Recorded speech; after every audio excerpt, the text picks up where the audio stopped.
So we're going to have to see how this game's going to develop. Is it going to be short? Is it going to be long? And who's obviously going to be the winner? And we're about ready. As you can see, there is StarTale's Bomber. That's right. Looking more bored than anything else. He's been rolling so far. He doesn't want it to stop right now, but he is certainly going to be concentrating. You can see his path currently through the brackets, only losing to the STC, who has put up a magnificent performance thus far in the tournament. So I was really impressed with how far he had gotten.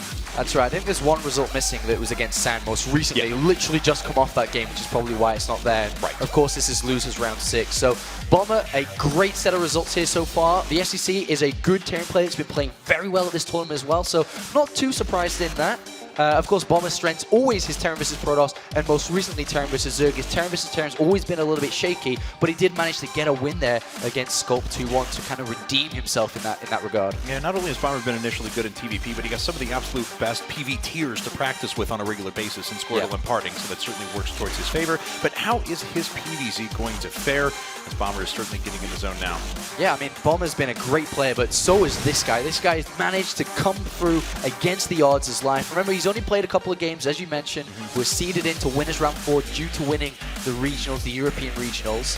Did fall down 0-2, as you said, exploited, but that time he was able, or this time was able to come back with a 2-1 win against a GSL champion, the most recent GSL champion. And that must be able to fuel his confidence, I hope. Oh, yeah. I'm sure he's got to be riding high after that, especially with that last win. I mean, that was an insane game, and he was able to pull that off. I mean, the difference in the game, him winning or losing, came down to those sick transfusions on that Nidus run, but he was able to pull it off over and over again. So can he carry it through here? Looks like we're just going to go ahead and jump into the game here in just a second and get things started, as both our players are now warming up and getting ready to do battle. That's right, Snute from Gamers League, his team, Bomber from StarTale, going head-to-head in this best of 3. Loser goes home, winner moves on one step closer to getting into the deep, deep positions of IPL 5. That's right, the countdown has begun, so the game is going to start here in just a second. Both players getting ready now, and I am awfully looking forward to this TDZ here to see what both these players can pop out, but I don't know, man. My eye is more so we know how Bomber reacts in these situations. My eye is going to be on Snute. We'll see how he does. Yeah, Snute's going to be a dangerous player here, Kevin. I'm guaranteed on that. He's going to be very dangerous against Bomber.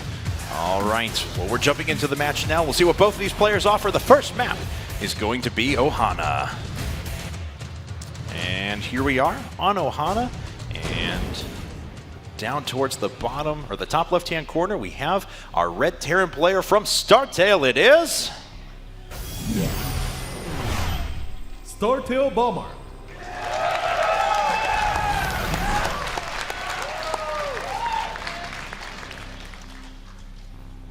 That's right, Bomber getting ready, getting warmed up, and he has got quite a task ahead of him, because this guy down here at the bottom right has just taken out the reigning Codes champion. He's our blue Zerg player from Gamers League. He is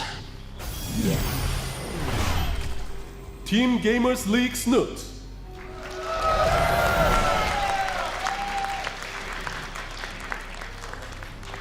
All right, so let's see how this is going to develop. He has to face up against a very, very difficult Terran player. Bomber is definitely going to be playing a macro-focused style here, so looking long-term here. He will be trying to focus on early upgrades, early third command centers, and so on, but at the same time, if he wants to focus on this, then he has to keep in consideration the different aggressive options that Zerg have to punish these kind of styles. And not just Zerg in general, but Snute specifically. You can see right there that the poll currently favoring Bomber over Snute at the moment, 57% to 43%. You can, of course, vote on the iOS iTunes app. Just search for IGNProLeague or on the front page of IGN.com. Also, for everyone who's here in the audience, if you want to win some prizes, you can actually head over to the Shoot Mania area. They are giving out quite a bit for testing out the game and trying it out, so try your hand over there at a new esport title. For now, though, Command Center first, followed by a Barracks for Bomber. Pretty traditional. Hatch first coming out for Snute. Nothing really out of the ordinary. Yeah, the safest version of the command center first basically creates a wall off. For example, if there were to be any 6 pulls or something from Snute, then Bomber already has a wall off. The Zerglings can scratch away on the wall, but obviously it can be repaired once the structure is finally complete. So just the safe version of this. And behind it, we don't actually see Bomber taking any gases yet, which is incredibly early. I mean, would be at a good time. So I think that we could be seeing him, after going for the orbitals, going for a fast third. It wouldn't surprise me. Yeah, I mean, that certainly fits into his play style too, and it gives him a lot of flexibility out of that. He can start to get a better idea of what his opponent is up to, which Snute is being very diligent with his scouting right now. He's checking around for proxy barracks in the most likely locations, not finding anything out of the ordinary, but he hasn't gotten over to his opponent's base quite yet, so he hasn't picked up on this. And there it is, that fast third that you were just talking about. Yeah, so Bomber's, putting it out there. This is how he's going to play, and we'll see how Snute's going to react to this, because of course Snute hasn't really seen anything. He hasn't drone scouted. Well, he hasn't yet. He's got overlords on the natural and will be, of course, coming around to the back. But if Snute doesn't really identify this and just plays a normal style, then he could technically fall behind in terms of economy. A sweet little statistic there down at the bottom. The 2004 Norway Dance Dance Revolution champion was Snute, getting cheers from the crowd there. I had no idea this guy's competitive gaming roots were based in dancing games. Well, I guess we'll see who's on the dance floor at the after party, won't we? Well, he wants it to be him now, and he's certainly going to have his options to try and get in early and do damage against Bomber, but is he just going to try and play out that long macro game? Of course, opening up with 4 queens, double gas afterwards. Still one of those players that's holding on to that the early 4 queen no gas build. Yes, absolutely, and he will be wanting to get that croup spread out as fast as possible. Bomber is banking up to 500 minerals right now. Just built another orbital command. I wonder if he's going to slap down a couple of barracks. He has quite a lot to do so. There it is, and there's the precaution, as mentioned, through going for this very greedy style. 3 barracks and a bunker right behind it. He doesn't know what's going on. He doesn't know what his opponent's doing. And we actually do see double gases taken from Snute. So anything is viable for him to be aggressive with. He could use aggression. He could still technically go straight up towards a layer as well. Yeah, that's definitely possible. I mean, we assume he's going to get that Zergling speed first, but what does he do with it afterwards? As we're going to find out here momentarily, there's 100, 100, and that's a layer. He drops it right away, making sure that he can move up his tech tree very quickly, not stopping the gas mining whatsoever. Yeah, and he's going to be sitting on 5 queens and a 6-minute layer. So he's built no lings in this game. He's got no spine crawlers. He's cut a few corners of his own blindly. So both of these players are just saying to themselves, well, this is the style I'm going to play. I don't really expect my opponent in game number 1 of this very important best of 3 to open up with an exploitive build. And, well, it's worked out perfectly for them here with double gases taken on the natural. He's starting to bank his own sort of resources now. Quad gas and a nice wall up at the front, double evolution chamber and a roach war, and making sure to leave only a small gap where queens can actually plug that up in case any sort of Hellion pressure would be coming. But by now, of course, Bomber is fully sitting on 3 bases. He's saturating his, or 3 command centers. He's saturating his 2 bases as quickly as possible and pumping out a lot of initial units up at the beginning. But, he does have that nice high HP wall up the front. 4 Marines being produced at a time, few upgrades on the way, and moving up his tech tree into factory. All right, so the layer is completed, and a 3rd base is going to be taken here by Snute. So interested to see if he's going to throw down the infestation pit. I think that's going to be the case here, but he's actually researching roach speed, so he's going to have a combination of ling roaches before he even thinks about infestors for this game at least. Double engineering bay coming down here by Bomber. One thing that I was actually going to bring up a point, what was it? So the Hellions, the lack of Hellions and Banshees in this game. For example, usually you'd see a lot of Hellions and Banshees. Yes. In this game, Bomber's opted for faster engineering bays and more units. So the weakness of Bomber style is creep spread. Creep spread is something Snute has to utilize upon seeing what he's scouted with this Overseer. That's one weakness that Bomber definitely has.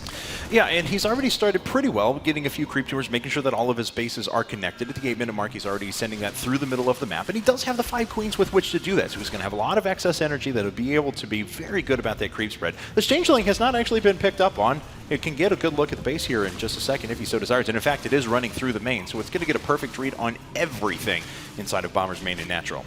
All right, so Snute playing, as mentioned in the kind of the few words before we got into this game, is that he plays very creative. I mean, how often do you see a lot of roaches built? And looking at the count, it's about 19 roaches before he gets the infestation pit down. You don't really see that very often. And the roaches are going to be able to pressure that 3rd base a lot here. If there's no bunkers down, for example, if there's not tanks in position, they can do a lot. And already Snute's going to send them out. Roach speed is ready. He's going to go and pressure this 3rd base. And to be honest, I think he can actually gain a lot of results. There is a bunker, there is a tank, but without siege mode and the necessary upgrades for the Marines, we could see this 3rd base delayed for quite a while.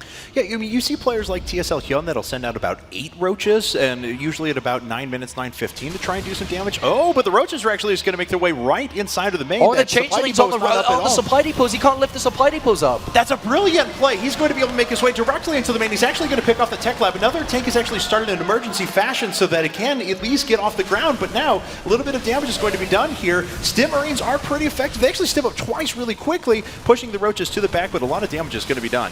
Yeah, really nice little play. He's going to lose the majority of these roaches, but he's damaged the Marines. He picked off a supply depot or two, and behind this, he's been droning intensively. He's actually sitting at 79 drones behind this. Granted, he doesn't have an army anymore. He's only got 78 drones and 5 queens, but now is the time where he has pathogen glands on the roll. He has 1-1 upgrades going down too, so Ling Infestors will be the choice of army from here. And that was a pretty decent start. Didn't get massive results, but it did slow Bomber down a little bit. He forgot his 2 upgrades. He lost a few Marines to lower down the overall army value. And behind this, Snute's been doing a very effective job of continuing up his tech tree. He's got pathogen glands all the way finished enough that he can start producing infestors. He's going for a 4th base. He's already got his macro hatch. And look at this, at 11.5 minutes, you were talking about the necessity of going for high creep spread to be able to exploit what Bomber is doing. He's done that. He's going to a 5th base. He's protecting these. He's going to force Bomber to waste a lot of scans. And he's already got this creep spread almost across the map in 12 minutes. And if the infestors don't connect with the units marching across, Snute's build is not worked out as intended. That's the plan of Snute, was to use the roaches, then get the infestors in time for a counterattack after losing a lot. And to buy time to maybe pull Bomber back, he's going to launch a counterattack, and it is going to be successful.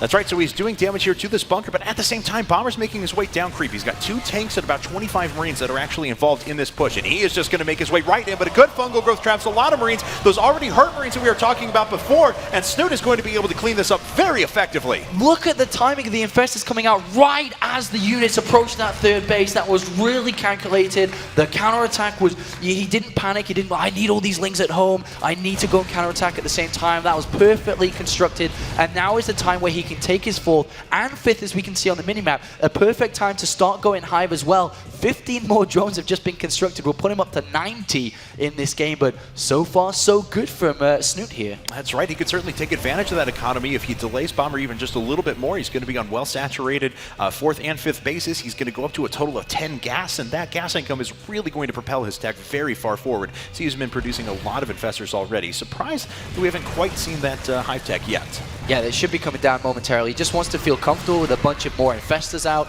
As currently he's sitting on 7. 7 is actually a very comfortable mark to be in. 9 is really safe. And now he starts the Hive. So it's going rather smooth here. But on the other hand, we've obviously focused a lot on what Snute's doing. Bomber's been playing very clean. Very little supply blocks. Got all this production out. Is pressuring at the right times he's meant to. His 2-2 upgrades are about to finish. And this is another time where he can start to make movement across the map, because his Marines obviously could become a lot stronger. So he will want to hit the 4th base. He'll want to hit the creep spread. And not to mention too much Snute again, but Snute has been very annoying through all of this. He's always had creep that's being pooped down at each of the ancillary bases. He's doing a nice job of making sure that Bomber always has to pull some forces back, and he can't completely deal with what's up at the front, because if he decides to attack like he does, he's not going to have full reinforcements, and infestors are again going to be in position to try and intercept this. And look how strong those Marines were defending back at home, but now Snute has to worry about the assault that's been landed in the middle of the map. Bomber's got to be very careful though, otherwise he'll lose every single unit here, as the reinforcements are starting to swell in. Yeah, but you know what? We mentioned before that Bomber's going to play macro, macro, macro, and he has done that to a T. He has an impressive amount of forces for the amount of counterattacks that have happened, for the amount of stuff that's actually been stopped in the middle of the map. Zergling's actually getting a pretty nice engagement here, picking off 2 of the tanks immediately. Reinforcement's not going to be there in time for Bomber, and the whole first attack initially gets cleaned up. Yeah, this is rather good there from Snute. Good defense. Once again, he's got a lot of money back. We just need to see the Ultras cannon started. There it is. 5 infestors to bulk up the infestor count. He did lose about 4 there, and may lose a couple of more, but the fungals are preventing Bomber from breaking through to the 4th base once again, and Snute holds strong while continuing to tech up to upgrade. But Bomber's relentless here. Bomber is relentless, but Snute's been doing a nice job making sure he kills each of those attacks before the reinforcements are able to make their way up to the front. Banelings are being morphed around the side, so we can hopefully flank here in just a second, but Bomber's keeping on the pressure every time. He's keeping even on supply. He's keeping up in tech. He's moving a little bit farther forward each time, and eventually this is going to start damaging the economy of Snute, despite the fact that he has 5 running bases. Yeah, the infestors have been holding Snute tight for a long time here, but they are starting to run out of energy. But this is Snute's time. He's going to get in there before the reinforcements come again, and yes, he will clean it up for now. But of course, Bomber still coming, but I don't think that squad's going to be deep enough to be able to hold on against the new Ling and infestors that are here. And of course, Bomber at the same time is still dropping in the main. And there we have the first four Ultralists that are actually popping up. Is this drop going to get picked up on? Well, 2 Queens are attacking it at the very least. Again, this attack is dealt with very cost-effectively without taking any damage to his economy there. The first bit of damage to that economy is actually being done right now, but again, it's being picked up on pretty darn well by Snute. Snute's lava inject, Snute's mechanics are very strong in this game. As you can see, he's consistently keeping up with Bomber. He's building the right units. He's lava injecting. He's getting the lava out there to be able to hold off against these consistent assaults. Even managing to slow the fourth down a little bit here by bringing new units in. I don't think they're going to last too long there, as Bomber has quite a few Marines stimming up to come and help out. Yeah, so Snute's going to have to run away, but that's not that big of a deal for him. He's delayed that base by another minute just by having that creep at the max range from underneath the Overlord, so he's done his job there. The real question is, look at the transition that's coming out of Bomber right now. He's powering up on command centers, he's adding on the additional starports, he's investing back into his weapons upgrades for his Air 2, so he's anticipating, potentially the Overlord switch and just preparing for more medevacs, more units, more Vikings later on in this game. The one thing that we can say that Snute hasn't done in this game is research 3-3 because he was so tight pressed against Bomber. He never really took his gases on his fourth base, was building infestors to keep holding on, and that's going to make his army a lot weaker than it should be at this stage of the game. And Bomber's going to attack one more time here. Okay, well, Bomber trying to make something work. There's a lot of forces off to the side for Snute. Will he be able to surround this perfectly? Not all of the tanks are sieged up around the back, and a great fungal growth actually captures everything. Literally every unit was caught of Bombers there for a while. Will the Ultralisk be enough? Yes, it looks like they are going to clean up this position. I thought I saw another couple of tank splashes, so it looks like, yeah, there was one just around the side there. But Snute once again holds on, extends its lead a little bit further, continues to power up through tech. Yeah, and 84 Lings on the way with 2 more Ultras. These Marines are like, no, save me! But they do not get saved, and the Ultralisk, well, at least one of them is going to pay, maybe both of them paying, as Snute forgets to bring that one back. But at the same time, look at Bomber dropping in the main, dropping on the third. He is fighting with everything he's got. All right, so the spawning pool is going to go down. Another one will have to be put up immediately. I don't think Snute put up a secondary one just in case. One's being started right now, and the drop does pick up and get out of there without taking too many losses. So Snute, once again, trying to stop this base as much as possible, but everything's already mining. Drop comes back in one more time for Bomber. This is going to do more economic damage, and Snute is being held back at home pretty effectively. Yeah, Snute's doing really well, but likewise is Bomber here, dropping all over the place, and the longer this game will go on, the stronger Bomber becomes, because his units are at 3-3. He is producing Marauders now, and because of the amount of pressure that Snute's under, he hasn't had the freedom, the time, just to throw down the Spire, ready to go to the Broodlords, because eventually Ultralisk will die once the Marauder count becomes heavy. So Snute's priority has to stabilize, breathe, stay calm, and then start to get the Spire down, but Bomber won't let that happen. No, Bomber's playing fantastically. I mean, he has a really nice unit composition to deal with this. He's already got 7 tanks, 14 Marauders out there. That's going to be more than enough to deal with the 3 Ultralisks that are already on the map. Yes, this drop is going to get cleaned up, but it's already done its job. We saw before that over 30 workers have been killed in this game, so that's forced so many production cycles out of Snute, back into workers, back into economy when he really wants to be producing high-tech units. In a very strong position here. 1 Infestor, 2 Infestors go down to a single Marauder. That's great efficiency, potentially a third. If he's managing to get a couple more shots, or he gets a third as well from 1 Marauder. But now Bomber has taken position. He brings down this left-hand side base, and Snute is not happy about that. No, he's trying for it right now. The Bailing's crashing through the front, but they're not getting the best engagements. The target fire from the tanks was perfect. There's a huge pack of Marines that's still available. They can't get too close to the Infestors, of course, but he deals with the threat immediately, pushes Snute back off of that position, forcing him into the Planetary Fortress, and can Bomber hold that? And what we're going to see now is just the income start to plummet here unless Snute does something about it, and he's trying to. He brings down the Planetary Fortress and a bunch of the SUVs, but at the same time, Bomber's making his own movement, his own stance.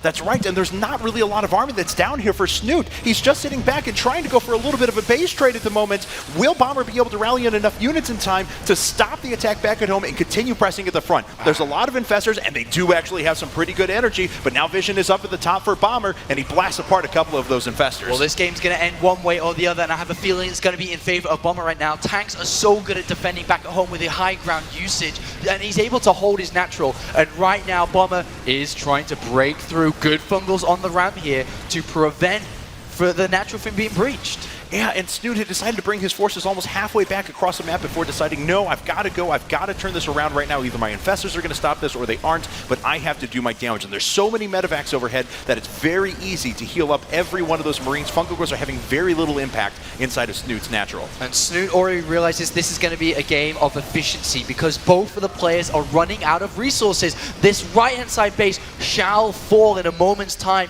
this one is also fallen, and eventually it could come down to just the use of the Infestor.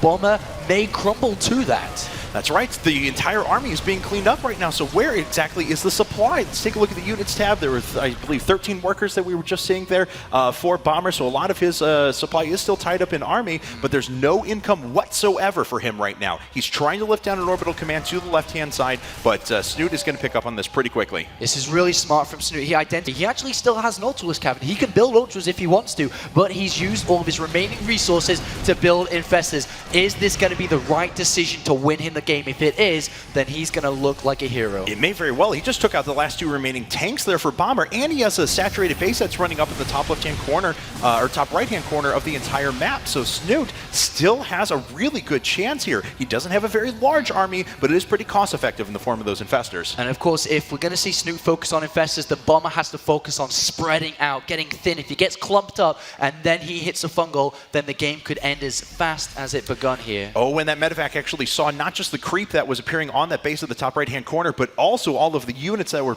all the units that were transferring up there. Burrowed Infestors are coming around now to Bomber's only mining base. Can they get their damage done in time? Fungal Growth actually hits all of the mules. A second one needs to pop up. It does land, and boom!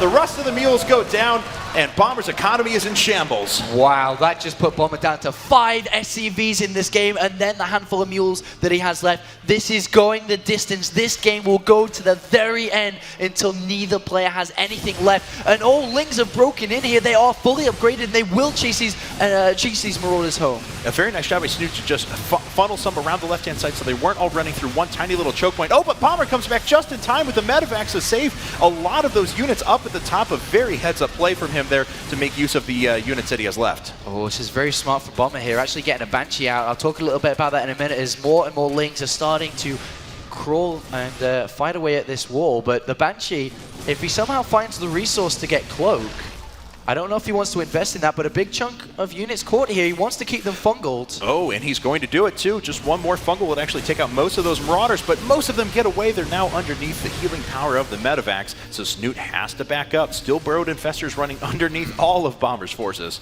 Thinking about it a little bit deeper now, Cloak would be the wrong decision. Just more and more Banshees, because if you think about it, how many shots, infested, Terrans, fungals does it take to kill a Banshee? A lot. And at this stage, that could be a game-winning move if he continues to build them. He is going to do that. And if he's able to spread the Banshees out with his unit spread out to combat the Infestors, Bomber could easily turn this game in his favor. And Bomber's using these medevacs really effectively to pick up scouts. He still hasn't explicitly detected that base in the top right-hand corner, but we did mention before that he saw a lot of things associated with that. More Marauders inside of the main. Marauders, of course, not going to be the most effective against those upgraded Zerglings, but they're still just running everywhere, and they still have a lot of firepower between them. Oh, and a good grab there by Snute from the high ground. Grabs a lot of these Marauders. Bomber's coming to save them, but is that going to be a wise decision? Because more and more units are getting trapped. There are a lot of Infestors here. He's actually done a very nice job of saving a good portion of those units, though. Only a couple of his bio units actually went down, and now Bomber's just on the doorstep of his opponent, but backs away again without checking if there really is a base there. Oh, he is going to research Cloak. Look at that. He's got Cloak as well because he started to mine so efficiently from that left-hand side base. This is going to be hard-pressed for Snute to actually find out what's going on. He has absolutely no idea about it. Bomber sending a medevac down to the bottom right-hand corner base, the brand new one that Snute's putting up right now that's about ready to finish. Oh, but Snute may pick up on this. If he can get up with those Infestors, no, it gets out of the way. He is going to need to send something back to defend that base, though, as that's really critical. There's a lot of resources sitting around there. Look how well spread out Bomber is, identifying what he's going to be weak against, and he's found this base. I think that Snute should have enough. Yes, he definitely has enough here to prevent this from going down. Looking at the SCVs, they have climbed back up to 18. Man, those Marauders can just take so much damage in the middle of all those units there, but everything's going to get fungled up, and eventually that's all going to go down. Now, no more Infestors, I believe, have actually burrowed or been sent through the left-hand side. That hatchery got so close to falling, but Snute was able to pick it up just by the skin of his teeth. There's 4 Banshees ready to go now. I've got a lot of energy saved up. A 5th one is being built. And these expansions are completely untouched. And the first Banshee is going to make its way across. Its sole goal here is to get to the Infestors, to cloak and find the Infestors. That's right. If they can just go one at a time, continue baiting out fungal growths over and over again, that is going to be devastating for Snute. And he does cloak right over the top. A good fungal growth hits it, but it's going to require more infestors to come back. And at the same time, Bomber starts to move up with the vast majority of his forces, catching a couple of infestors out pretty cost effectively. Oh, the infestors starting to drop relatively fast here. All the Banshees come in their cloak. They are not seen from Snute. He puts all the infested turrets down. This is going to be the end of the game. That's right, because he has no response to these anti-air units. They're actually just heading down to the bottom right. He knows that he can't win this war against the fight that's against all the infestors, against all the Zerglings that are right there. So now his Banshees, I assume, are heading down and start picking off structures, but they're not being brought back. They're not being utilized. Uh-oh, the infestors have gone from about 20 down to 2 now, and Lings are surrounding the handful of units there. Infested Terrans are getting a kind of a fight in. This hatchery shall fall if the Banshees target it down. It is going to go. And this game is just down to the wire here. But that's right, but now we're in a situation where there's a good amount of air units that are out for Bomber. He can actually lift off a lot of his unused structures here, float them in the corners of the map, and then Snute, he needs to be incredibly cost-effective with his infestors, otherwise he stands absolutely no chance. This is so smart from Bomber to go for these Banshees. There's just not enough anti-air. There's a Spore Crawler trying to be made in desperation to hold on to this location. It is the only mining base left of Snute. If he loses this, he loses his income in the game. The Spore Crawler goes down, no anti-air whatsoever, and Bomber's intelligent mind has chosen the right strategy, the right pathway to go across this, and with a complete wall and back at home, that will never get breached by Zerglings alone. That's right, so now Snute has very few options at this point. He's trying to make as many infestors as he can, but unfortunately his economy is just nil. He has nothing going for him now, and he's going to try and hit a couple more structures, but honestly, Bomber has put himself in an incredible position. There's no mining bases left for Snute. The last base has gone down. He's got no income right now. It is at 0. He's got 5 minerals in the bank. He has no way to build a hatchery. He's going to have to distance mine, and Bomber has done it. GG, caught by Snute. Wow, and what a game number 1 to start us off. All hope looked lost for Snute there through the middle after the big engagements, but he finds a way to hide a base in the top right-hand corner. He rallies back, but it's still just not quite enough. That Banshee transition so good from Bomber. And I'm sure Bomber's thinking, what just happened in that game? That was not normal at all. That you rarely see that game unfold like that. The roaches initially early on, the base trade scenario, back and forth action completely. A good game from both sides, but eventually one winner.